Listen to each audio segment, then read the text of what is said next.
Всем здорово, с вами Август Плей. Рассмотрим легендарный арбалет Варун, который добавили в 14-м Battle Pass.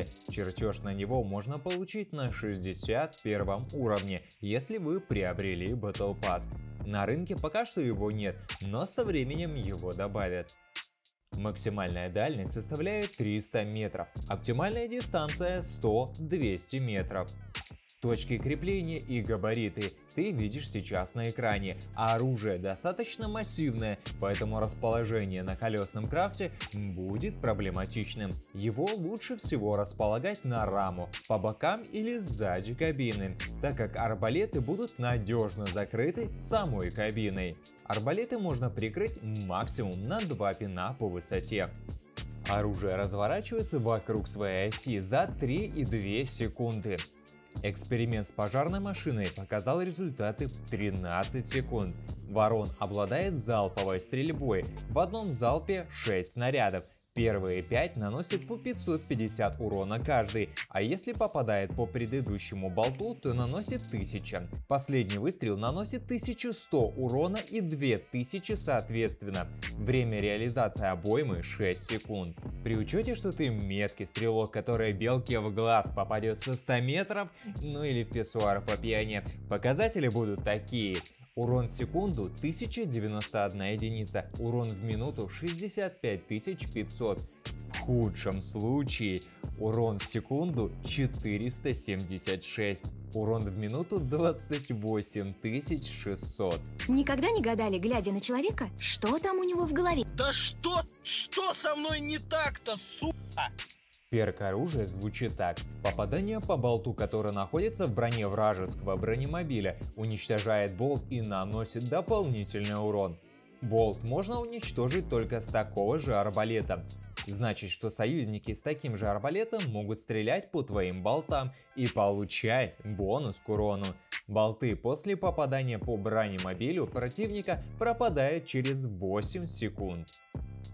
Звучит перк прикольно, но по факту из обещанных 65 тысяч урона в реальном бою ты будешь наносить всего 30 тысяч. Перк реализовывается крайне сложно, причем на любой дистанции. Нужно не просто попадать прямо, а прямо в тот же пин на крафте.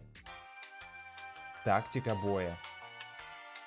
Варун обладает оптимальной дальностью в 100-200 метров. И это не просто так, ведь на данной дистанции пулеметчик не сможет по тебе накидывать, и ты будешь в относительной безопасности. Стой и накидывай за спиной своих соратников. Целиться желательно по стоячим целям, так как перк все же реализовывать надо. Играть на дистанции выше 200 метров можно, но смысла от этого мало, так как зал болтов летит быстро, но не моментально, и высокая вероятность, что всего пару болтов попадет по противнику, несмотря на высокую точность оружия. Ближняя дистанция для арбалета – это смертный приговор. При своих габаритах они обладают прочностью в 3200 единиц, что крайне мало. Да, и уроном они похвастаться не могут, и из этого выплывает, на каких крафтах стоит играть. Типы крафтов. Крафты можно разделить на колесные и ховеры с ногами. Использование таких ходовых, как гусеницы, шнеки и другие, не рекомендую, так как скорость у них ограничена, а возможность крутиться на месте варунам не нужна, так как они сами могут это делать. Крафты на колесах, естественно, делаем быстрыми, для того, чтобы была возможность спасти свою корму. Из кабин я бы рекомендовал в первую очередь кокпит, так как перк проявляет себя очень даже хорошо, только вот стрелять нужно еще научиться. Более экономный вариант — это Торрера, у которой хороший перк и динамические показатели.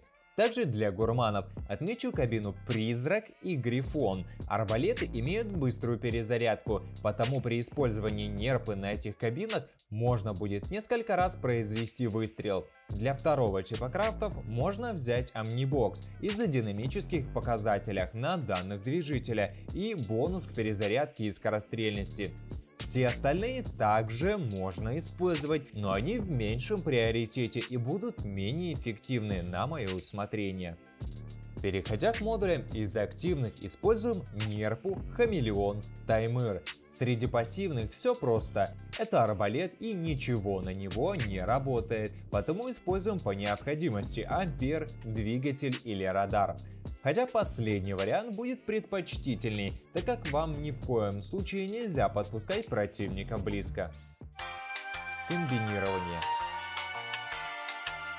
Варун обладает 6 энергиями, что в принципе уже говорит, что комбинировать его нельзя, да и не с чем.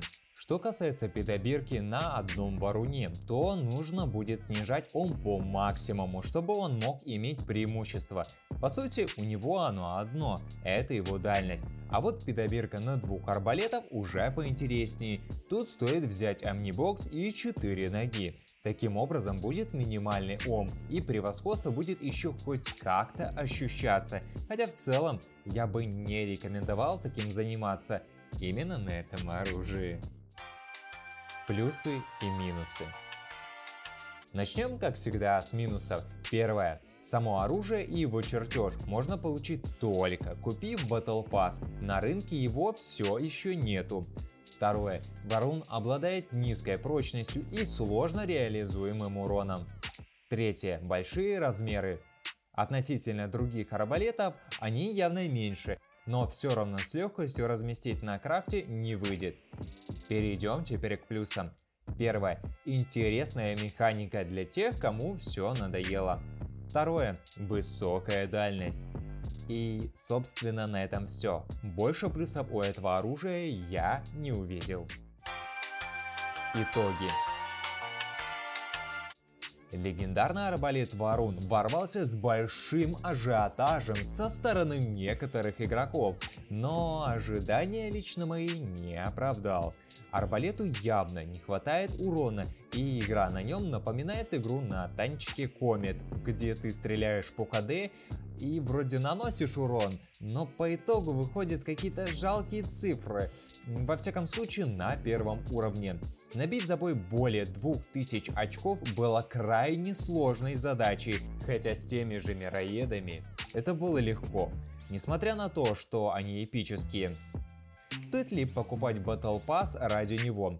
Определенно нет, как и крафтить его. Возможно, он себя лучше покажет в режиме Левиафанов. За счет количества арбалетов перк будет реализовывать намного легче, и дальность оружия позволит играть от дистанции. Тем самым вражеский Левиафан сможет быть обезоружен уже на дистанции.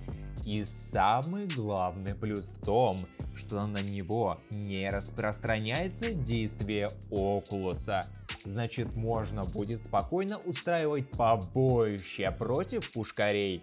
Для новичков и людей со слабыми девайсами, у которых не тянет FPS выше 30, не рекомендую приобретать арбалет, ведь стрелять из него достаточно сложно, а стоять как вкопанный весь бой не выйдет. А уже опытные игроки могут сделать для проверки билдов и механик. Я же не ожидаю, что оружие появится в топе по КВ. На этом все. Не забывай, что у меня есть сервер Discord, а также группа в Telegram. Ссылки в описании. Прожимай лайк и пиши в комментариях, что думаешь о видео. Для тех, кто хочет поддержать мою деятельность чеканной монетой, ссылки на донат в описании. С вами был, как обычно, Август Плей, и до скорой встречи в новых видеороликах.